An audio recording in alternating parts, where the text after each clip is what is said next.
Правда, получится ли нормальный эфир провести, не получится. Ну, в общем, это... Ждем, пока подключится, там все прочее.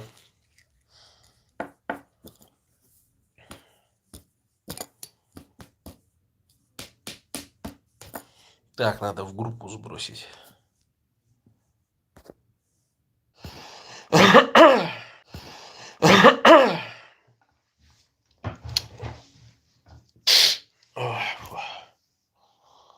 Что там с волосами? Говорят, людишки нынче лысеют. Я что-то тоже заметил, что с волосами какие-то проблемы стали, короче. Может, старость?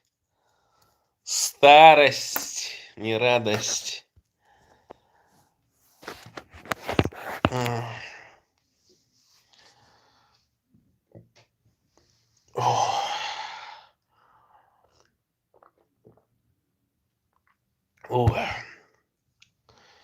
Чаек попиваю.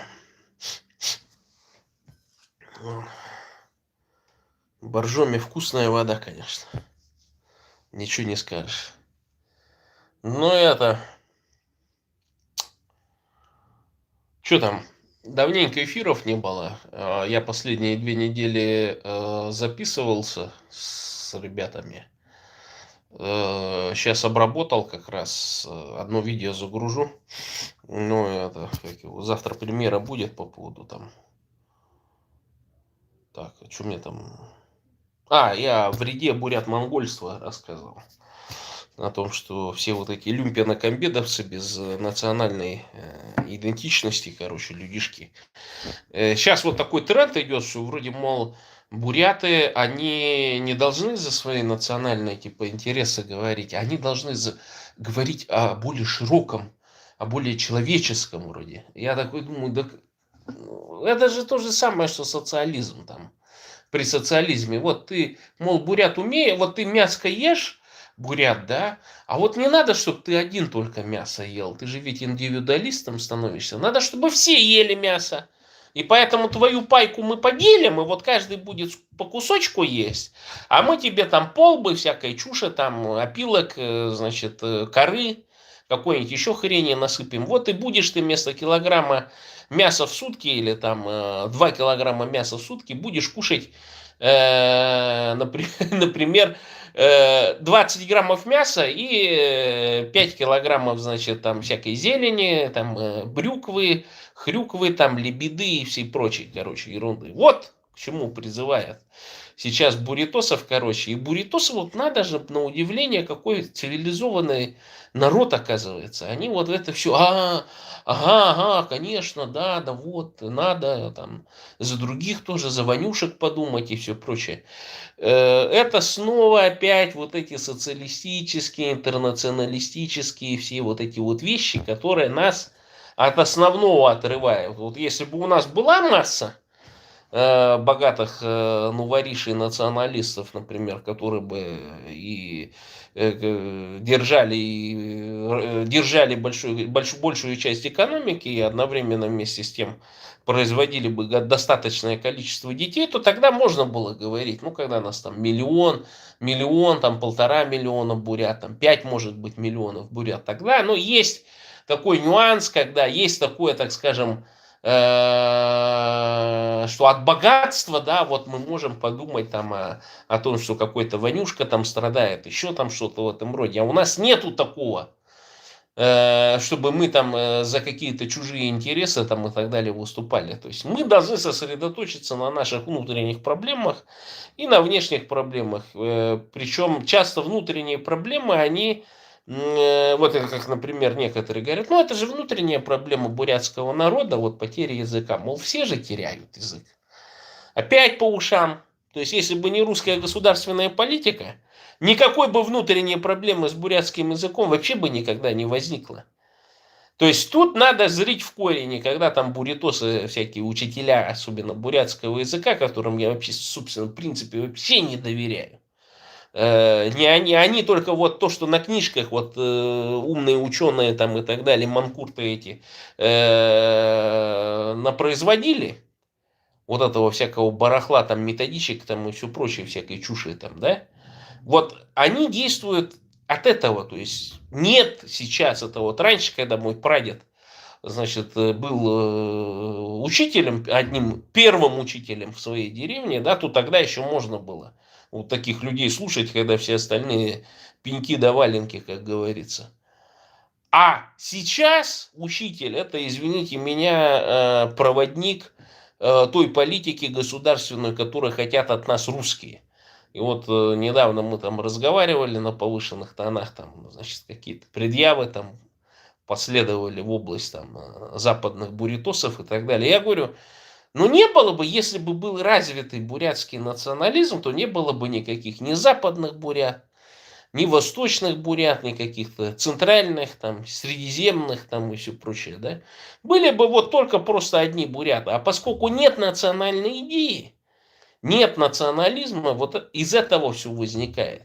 И вот это вот уход в буряты, так скажем, да, вот он почему-то у многих бурятосов не срабатывает. Им надо там какой-то путь выбирают совершенно не вот простой Бурятия для бурят, бурятам бурятская власть, Бурятия это Енисей Адамура. Все, что делается в Бурятии, все делается не для бурят. Конституция современной республики Бурятия, она написана не для бурят и не для бурят. И не бурятами в том числе. То есть это все написано извне.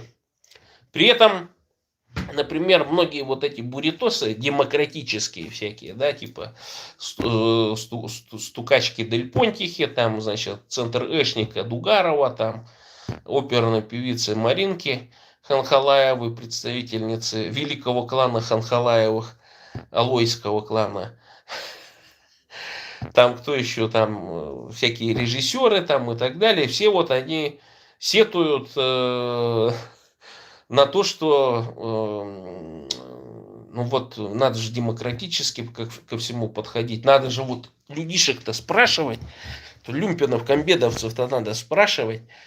Значит, вот, что они думают? Да никогда люмпина и комбедовца спрашивать на такие темы вообще не то, чтобы даже думать нельзя о нем. То есть, когда вы о чем-то делаете, создаете какой-то, значит, закон и так далее, в последнюю очередь вы должны думать о люмпинах, о вот этом примитивном самом классе, которых в нормальном обществе, ну, относительно небольшое количество, они живут как паразиты в основном. Да, и вот это вот то, что, например, русская пропаганда там навешивает на беженцев, на мигрантов различных там в Германии, во Франции и так далее, это же поведение люмпенов. Это поведение, мигранты, они не скопировали там ничего, и какими-то особенными они не приехали там с Афганистана, там с каких-то арабских стран, с Африки и так далее. Они скопировали поведение вот этих люмпенов, на которых там всякие социалы и все прочее были рассчитаны. Тут ничего не надо понимать. И если мы будем создавать какие-то, значит, законы и все прочее, созидать для того, чтобы для люмпинов, так это социализм. Это же социализм, то есть на самых вот этих примитивных. При этом, ладно бы, все зависело только от того, что люмпин, он просто денег не имеет, он какой-то там пораженный в правах, как вот эти кастовые системы в Индии, да, например, вот они там столетиями, тысячелетиями живут в одной касте там, и действительно там ситуация совершенно другая, то мы видим эксперимент советский. Все для люмпинов было. Ну и что итога? Изменился за 70 лет Советского Союза люмпин, так хуже стал. Так еще и систему всю эту проел советскую, социалистическую. И до сих пор там, значит, вот эти люмпино-комбедовцы, которые, помните, с 19 года на Республике Бурятия меня там со всех сторон атаковали и так далее, они же вообще не изменились абсолютно. Абсолютно не изменились эти людишки, короче. То есть им там все советская власть дала, там украла у нас, значит, технику, украла, значит, у нас земли, украла у нас дома, украла у нас будущее и так далее. Все им выдали, все на блюдечке принесли, короче, люмпин. А люмпин, он не эволюционировал, но потому что такая порода, такая генетика. И в этом отношении, естественно, последние вот исследования, они четко говорят, дебилизм – это наследственное. При этом есть четкие критерии. Вот математику не может человек. Ну, какие-то функции там, квадратные уравнения решать, что-то такое самое примитивное. Ну, дебил. И это не он только может, это не может его дед, не может его отец, дед, прадед и так далее. То есть они вот единственное, что могут, это вот размножаться могут. С другой стороны, может быть хорошо, что буритосов не так много, не так сильно вот эта люмпино-комбедовская масса размножилась. Ну, не знаю, вот по позиции в Соединенных Штатах Америки, например, да, я вот так гляжу и понимаю, вот какая мощнейшая разница между вот этими фраудами, которые делали там сомалийцы какие-нибудь там, да, вот эти армяне, русские там, да, которые в Америку приехали. И я понимаю, что разница-то, она же глубинная. То есть вот этот сомалиец необразованный, нецивилизованный, условно говоря, да, у которых там как будто бы нету безвластия, гражданская война, там 50, а то и 100 лет идет, да. Вот он приехал в Соединенные Штаты Америки, и он видит шансы. Он видит, как ими воспользоваться этими шансами. Он пользуется ими, да, мошенничество и все прочее, но им уже кто подсказал это делать? Белый американец подсказал. И, в общем-то, вход на этот фрауд по Medicare, он же для всех был. А я такой задумался, почему Люмпин-то не смог? Почему бурятский Люмпин туда не залез? А потом понимаю, что вот эти люди, они не люмпины, они просто бедные и необразованные. А люмпин бурятский, это люмпино-комбедовец, это особая порода.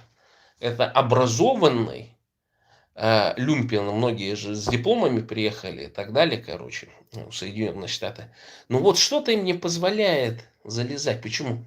А это веками, столетиями вышкаленность, то есть это били постоянно. Постоянно буритосов били по рукам. И он мало того, что люмпин, так он еще и безвольный люмпин, которого постоянно по рукам колотили, били. И вот он не может, значит, ну, какие-то контакты с белыми установить, да, ну, потому что понятно, что в такой фрауд просто так не залезешь, короче.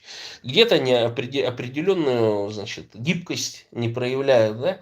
А потом, я думаю, наверное, от бедности, то есть вот она такая поставленная, то есть она не бедность не таковая, что денег нету, да, или каких-то возможностей нет, а именно вот она бедность, она системная, она вышкаленная такая бедность, что вот он последний отдаст русскому господину, да, ну вот, а свои дети будут, значит, сидеть на голодном пайке. Чего вот, например, у тех же армян, например, или у русских, или у, например, тех же сомалийцев нету. Я говорю, вижу, то есть там не свободно, там приехали бедные, нищие, необразованные, но свободные люди в Америку, да, ну и поэтому смогли установить и с белыми связи, вертикальные, горизонтальные и все прочее, там, выдвинули своего политика, Ильхан Омар, например, да, целая сомалийская, это, говорит, я 150-200 тысяч голосов своей диаспоры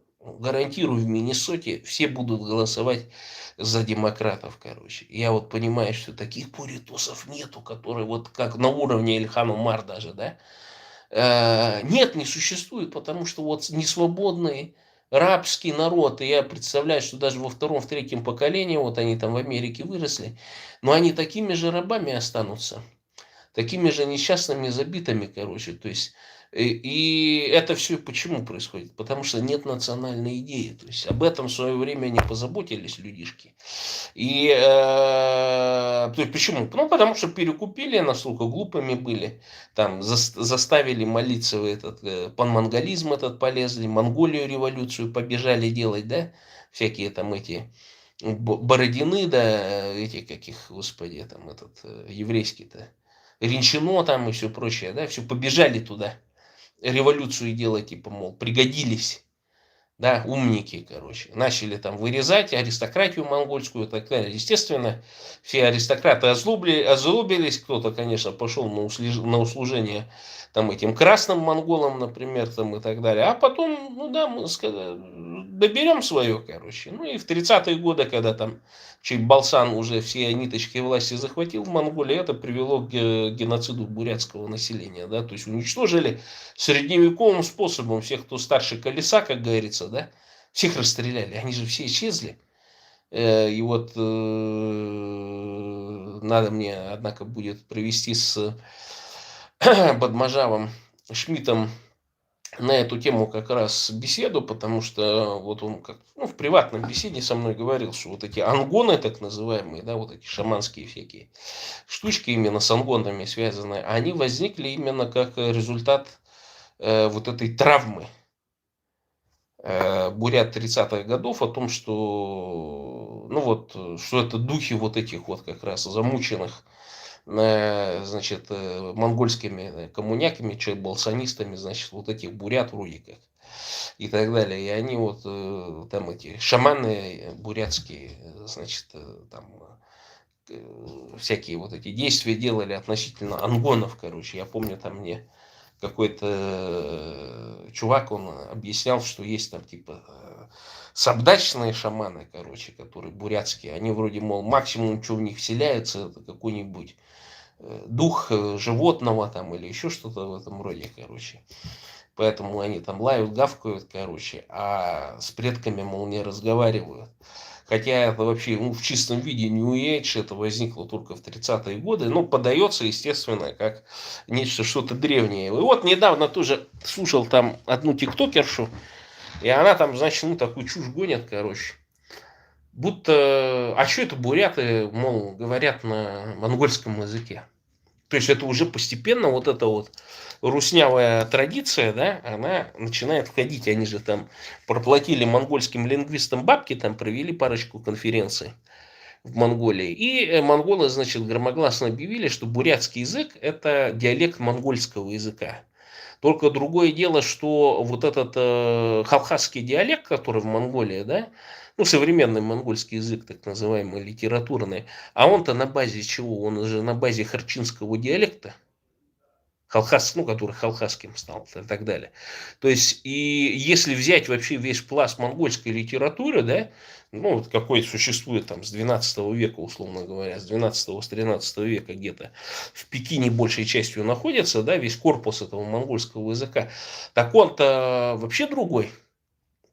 Он вообще близко даже к этому халхасскому не прилегает, как говорится. И там, как они такие громогласные выводы сделали, но тут же дали отмашку этим, значит, ученым в Бурятии, и таких полно, которые, ну, как бы созидают из ничего бурятскую идентичность. При этом интересная вещь, что она, вот эта и у них идентичность, она основана на их сказках, но не на идее, значит, бурятского национализма.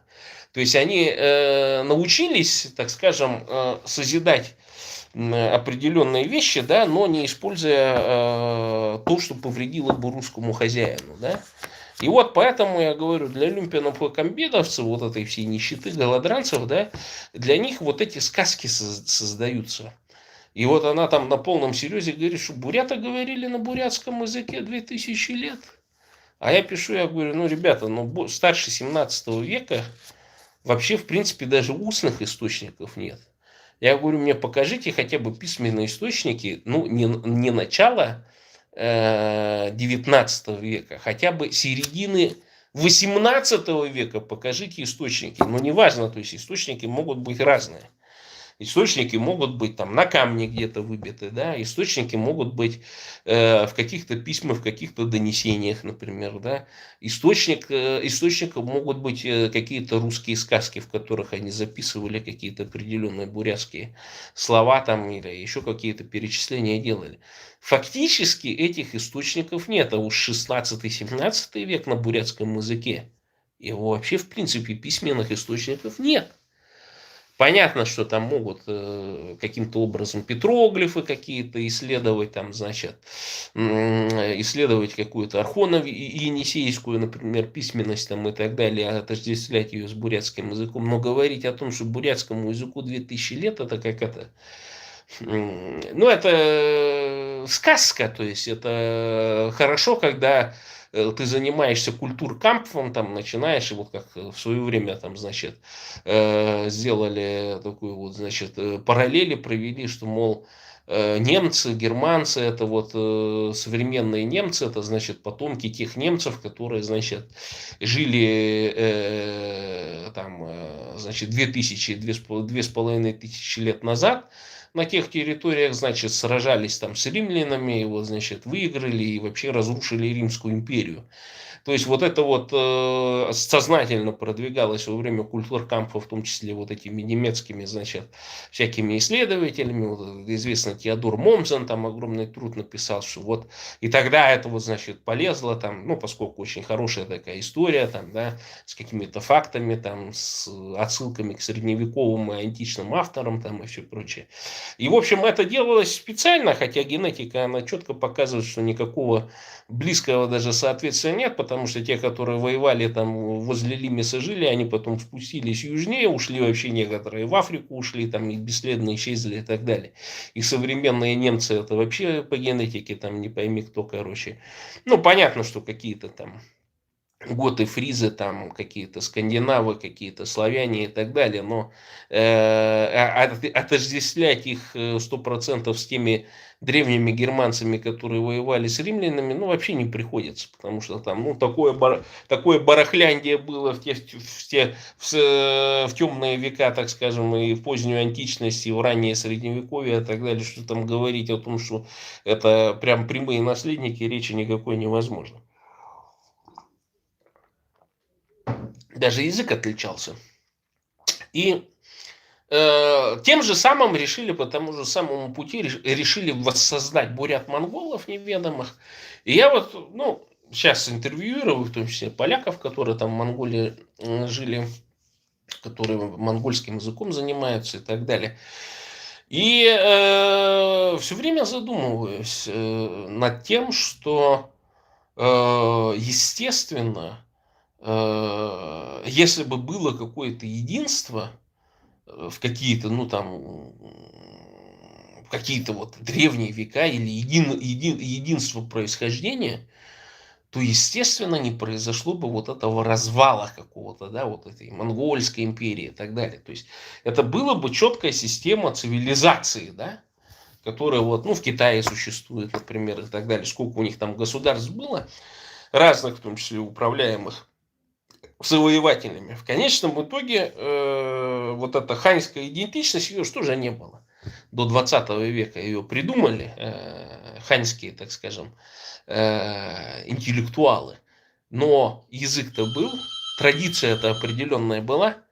Сейчас там, друзья, пишет мегакрип, пишет, сейчас, подождите. Гудят.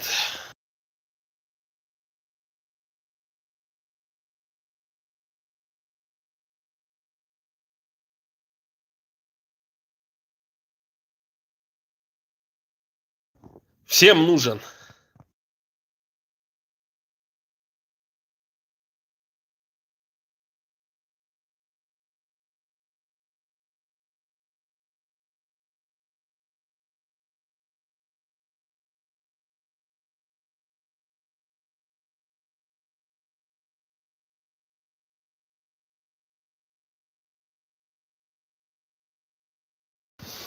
Ну и вот эта вот ситуация, когда там начинают всяких вот этих выдумывать, короче, да, там про, ну, всякие сказки там, значит, я там недавно видел, что карлица там Базара Барыгина там, значит, взяла портрет, что она там, что там, идеологическая потомица, что ли. Ой, господи. Но это о чем лишний раз говорит, потому что вот эта боязливость бурятошек, я вам же приводил там, значит, одного белорусского ксенза, который говорил о том, что вот надо побороть боязливость. А боязливость бурятская, она в чем состоит? В том, что не хотят идти сознательно в сторону бурятского национализма. Не хотят. Боятся. Боязливость, она вот такая природная. А природная боязливость, она чем вызвана? Не тем, что, ну, такие буряты там умные, там, или еще какие-то там образованные и так далее, а просто трусы. С детства русня била бурятосов. И это вот передается, этот страх от матери, с молоком матери переходит, понимаете? Но при этом, конечно, вот эти книжки читать про монголосферу, про великое, там, про сотрясателей вселенной, значит, там про то, как там буряты потом на Ян-Нава что-то где-то кочевали, там где-то это, а Салангаа не проходят, там прийти, там, значит, сесть, там, значит, где вот эти вот всякие там танцуют, там еще там что-то, всякую чушь там делают и так далее. Ну, где-то в театре.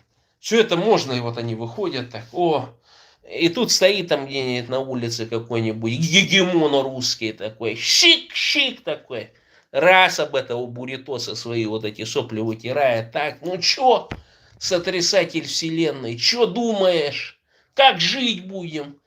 Делиться надо, понимаете? И вот этот вот буритосик, вот, сотрясатель вселенной и так далее. Ну, что вы так, что вы обостряете? Ну, зачем в одном же государстве живем? Да вот у меня паспорт уже русский.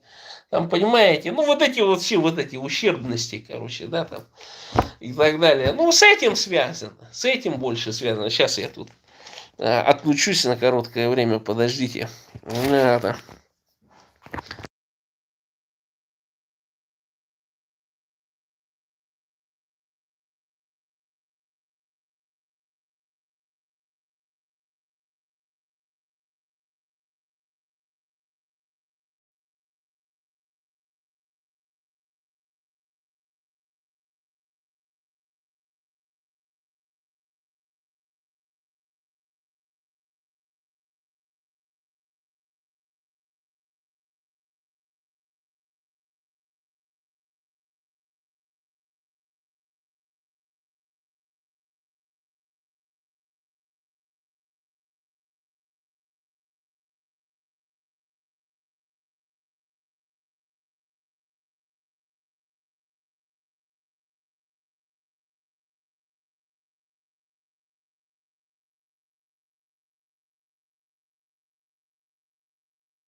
Что, потеряли меня?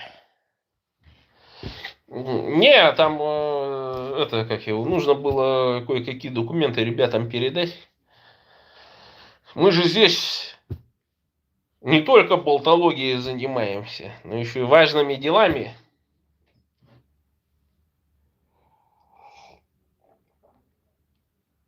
О, 17 часов центральноевропейского времени. Ну так и вот.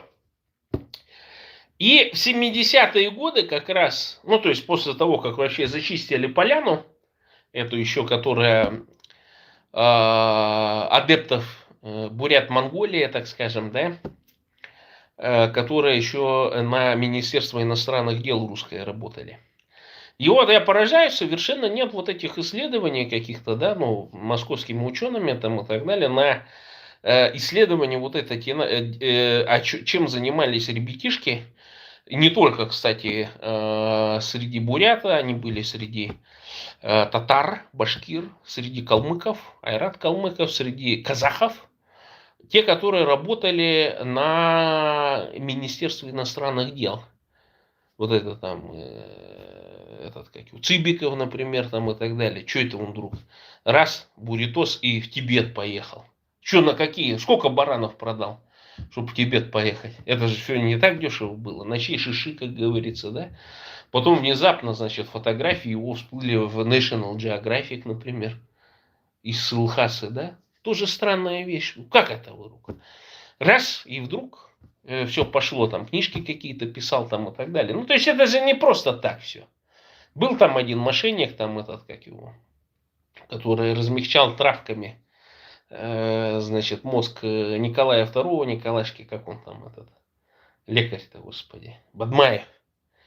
Ну и там его описывали, что он на самом деле-то природный тибетец, а бурятские интересы поскольку постольку, ну, записан как бурятом, короче. Я охотно верю, что он мог быть и тибетцем, потому что вот недавно тоже встречал здесь тибетца, короче, смотрю, ну, один в один, как какой-нибудь, там, я не знаю, буритос откуда-нибудь с Хоринска, например. Вот лицо вообще один в один.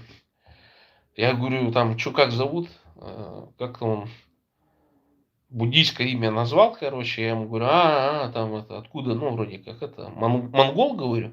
Он говорит, нет, с Непала. Но имеется в виду не Непал, не с Непала, а тибетец из Непала. Ну, все понятно, короче. А так вообще, ну, не отличишь, короче, как говорится. И, а сколько таких вот тоже там с Тибета, раз, в Цинскую, через Цинскую империю, чик-чик, туда проникли, там, чик. И там, тоже там единство какое-нибудь, пятое, десятое. И в этом отношении, естественно, их всех чикнули, убрали, начали зачистку проводить вот эта советизация, люмпинокомбедовство, советские граждане, советские люди там, все прочее, вычистили все полностью. А потом в 70-е годы, после конфликта на Даманском, а что, как вот там? Как эти вот людишки такие с расчищенным сознанием, как бы китайцев приветствовали? Да как? Точно так же. Ну, станем китайцами, что, были советскими, стали китайскими, например, и так далее. И поэтому они приняли решение внедрить снова, но уже под своим соусом. И вот выдумали бурят-монголов, значит, что вот там сталинские эти, там надо вернуть название бурят-монголия, там и все прочее. И то есть бурятушки, вот эти вот, всякая интеллигенция вонючая, там все прочее, вот эти люмпино-комбедовцы, которые нас раскулачивали в 20-е годы бурятов, да, уничтожали все. Вдруг начали на эту идею очень сильно работать, намаливаться. Но они же не могли допустить, чтобы там, как в европейском национализме или в американском национализме, возникла вот национальная идея определенная, собственные границы, собственное распределение ресурсов и так далее. То есть полностью лишили эту идеологию, значит, капиталистического, так скажем, рационального начала, да, право собственности на землю, право на недра решили. Вот ведь любую, посмотрите эту идеологию, вот бурят-монгольскую и все прочее, там везде укрыто рента, выплаты, национальные границы, что-то национальное, ну так, язык там что-то оставили и так далее, ну только тоже в такой форме, косметической, так скажем, да. А вот касаемо недр, ресурсов, вот ни один бурят-монгол, вот он почему-то об этом не задумывается. Ну так, как бы, как гражданин России вдруг внезапно бы на заваленке вот так сказал, наши недра, там же рубль обеспечен там золотом, углем, деревом там и всем прочим, короче, все, что имеется там и так далее, да, обеспечен. Не золотом там, не какими-то ценными, значит, металлами и так далее, а только вот там лесами, полями и реками там, значит, да? И возникает вопрос, а почему так возникло? Почему вот так именно эта идеология встала, да? А потому что ее такое и сделали, потому что были методички, и до сих пор где-нибудь они там в запасниках валяются, где вот этих бурятских всяких краеведов, дурачков, этих недоучек, значит, вот создавали, что вот внешне надо там трепушку одеть какую-то, там еще там что-то. И вот сейчас недавно был ролик, там, значит, выходит там какая-то бурятка разоблачила какой-то бренд, значит, продающий якобы бурятское национальное там одеяние, там все прочее. Хотя, ну, конкретно там это все хорошо изучено. В 20-е, в 30-е годы, когда бурятки начали скидывать национальные наряды, ну, кто-то додумался из ученых все это там записывать, сохранять там и так далее. Ну и потом, естественно, что чем богаче невеста была, значит, соответственно, тем больше приходилось прятать от советской власти серебра и золота, да, и так далее, и потом, собственно, на них жить, выторговывать все это в Тарксине, то есть все это накопленное столетиями, значит, бурятское имущество, бурятская культура вот женского и мужского наряда, она, так скажем, пошла на Тарксин, пошла на переплавку и все прочее, да. И мы вот понимаем на самом деле о том, что то, что сейчас мы видим под видом национального, это такая блеклая, так скажем, композиция от того, что было. И сейчас вот эти бурят-монголы, они же используют вот эту все свои вот эти придумки там и так далее, имена там надо типа менять, там еще что-то. То есть не то, чтобы давать бурятские имена сразу с рождения, да, а именно вот в сознательном возрасте там надо менять, значит, там что-то как будто это, там еще там всякие буддисты там подключились и так далее, типа вот у тебя имя там Вася, Петя, и у тебя не катит там что-то, ну выдумывают какую-то чушь. Хотя многие Васи Пети, они названы в честь своих прадедов и дедов. И этот нюанс тоже убирается о том, что, как это, мол, преемственность такая. Не, лучше ты будешь там каким-нибудь Бадмой, чем каким-нибудь Алексеем, но названным в честь прадеда, например, да.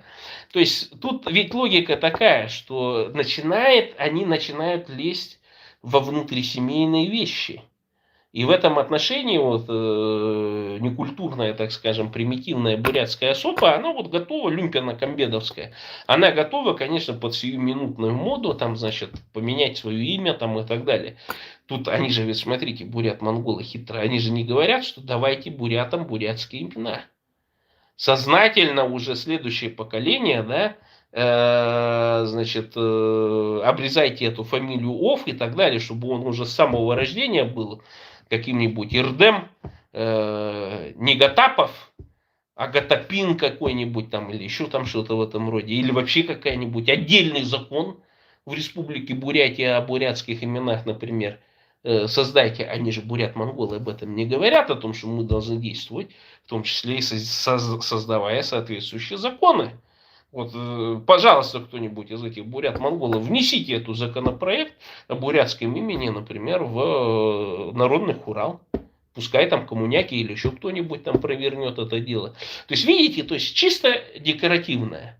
Декоративные такие вещи, чтобы ты, ну, дурачок подсветился, значит, и тебя там в оборот взяли где-нибудь, галочку, значит, поставишь, ну, дурачок там имя меняет, например. И это же скопировано. Это скопировано, например, от движения за гражданские права в Соединенных Штатах. Это когда Мухаммед Али был Кассиус Клей, а стал Мухаммедом Али. Но там действительно это вот... это же люмпино-комбедовская идеология. Кто там был? Это борьба рабов против белого завоевателя. И они это взяли оттуда и бурятосам прицепили. При этом бурят-монгол не говорит: так, кадастр. Нужно кадастровое, конкретное, нужно создание новой кадастровой карты о захваченных бурятских землях. Нужно проведение исследовательных, в том числе архивных, какие рода, за какими родами там закреплены определенные земли. От Енисея до Мура. Что украдено? Украденные земли бурят-монголов, например. Они же об этом не говорят. Потому что это вот надо чисто декоративно, что-то в этом роде. Не надо вот пробуждать, так скажем, в бурятах национальное. Не надо в бурятах пробуждать, значит, основательные требования касаемо частной собственности и так далее. Причем это же национализм будет. Вы поймите, это же опасно для бурятского государства. Вдруг буряты осознают себя хозяевами своей земли. Важно внедрять, что вот там населяли вот эту территорию там, вот как вот эти пишут, населяли издревле. И пишут там русские и буряты. С какого перепугу русские издревле населяли бурятские земли? Заселяли бурятские земли? Уничтожали бурят и захватывали земли? Согласен с такой формулировкой? Понимаете? И вот эти бурят-монголы, они не создают именно национальную, значит, какую-то идею, не создают не ставят национальные вопросы, в том числе перед Русней. Они так просто создают что-то, картинку, картинное, да, там, в общем, сказки начинают рассказывать, и только в той области, в которой им позволено, например, сказки создавать. Удревнять там бурят, там еще там что-то, хотя, ну вот, казахские ученые, они, например, чисто, они говорят, вот шереже, каждый казах знает свое шереже. Шереже это вот происхождение, родословное и так далее, они записаны, эти родословные, или в устной форме передаются и записаны были лет 100-200 назад и так далее, да. В этом отношении он говорит, что монголы своего шереже не знают. Ну, понятно, что, ну, это же араты были. Аристократов всех уничтожили и так далее. А вот традиция у казахов, она сохранилась, например, записывание. Я более чем уверен, что и у монголов она когда-то была, у этих харчинов там и так далее, где-то у них там под Великой Китайской стеной там еще оставшаяся часть харчинов живет, и они там имеют, скорее всего, все родословные и так далее, потому что это чисто азиатская традиция. Потому что, например, вот как установили, что у Конфуция 5 миллионов ныне живущих потомков, у одного только Конфуция. Почему? Потому что родословная нужна была Конфуцию и его потомкам, потому что все императоры любых Китаев, они освобождали потомков Конфуциев от уплаты налога. Важно было просто быть потомком Конфуция, это фиксировать все на документах. То есть в этом вся фишка. То есть, а когда, извините, уничтожается культура, уничтожается система вот эта, связанная с чиновниками там и так далее, конечно, никакой, значит, родословной и не требуется, как говорится, да, то есть вот как там, вот так, сяк, там, пятое, десятое, и непонятно, и потом в ДНК там как раз вот эти все сущности, так скажем, имплементированные, они начинают выскакивать там. И в этом отношении, естественно, нужно сейчас, я говорю, то есть с точки зрения вот этих бурят-монголов, да, вот чего они не делают, например. Они не говорят о том, что бурятам нужно создавать, например, новые рода. Мы, бурятские националисты, об этом говорим, о том, что да, вот есть старая родовая система, значит, кто-то помнит, кто-то не помнит и так далее. Но если не помнишь, нужно создавать новый род. Вот и мужчина в этом роду, кто главный, сейчас будет главное этого рода. И кого он под свой род, под свое крыло, так скажем, в свою клиентскую базу, так скажем, занесет, тот род его и будет, как говорится. То есть тут нужно современные связи просто восстановить. И этим, казалось бы, ну, должны заниматься и так далее. Но почему не занимаются? Потому что без земли подобная система, без распределения, она не работает. То есть частной собственности на землю не закрепляет бурят-монгольство. Частную собственность на землю закрепляют только бурятские националисты. Мы говорим, Бурятия от Енисея до Амура это все наше. И вступая в нашу партию, становясь бурятским националистом, вы автоматически претендуете не просто на землю, на свою землю, на землю своих предков в том числе, но еще на те земли, которые вроде бы как бы ничейные.